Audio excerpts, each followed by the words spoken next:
Угостителите ќе продолжат да плаќаат по 5 денари дневно за квадрат како комунална такса за закуп на терасите.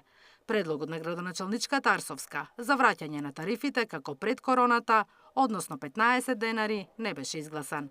Во надлежност на град Скопје се објектите кои се наоѓаат на плоштад, покрај кеј, на градските улици и булевари, што значи во центарот на градот за 100 метри квадратни кафанџиите плаќаат по 15.000 денари или само 250 евра месечно за закуп.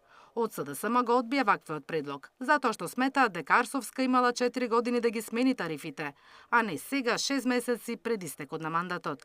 Ако општинскиот буџет е празен, според нив требало да се зголеми наплатата од даноци на имот, која не ја плаќа секој втор собственик на имот. Со што градот би можело да покорисно и поцелисходно да го креира буџетот на градот Скопје, а не да има 40-50% ненаплатени приходи од даноци на имот. Нема да го поддржам заради тоа што и сегашната цена од 5 денари по метар квадратен спаѓа во законскиот предвиден рок, односно минимум. Мнозинството советници не го прифатија предлогот за враќање на старата цена на комуналната такса. За поскапувањето гласа само 6 мина. Секој од општините самостојно одлучува за износот, но праксата покажува дека во моментов низ општините за квадрат се наплаќа од 8 до 15 денари дневно. Наташа Мерсовска, Сител телевизија.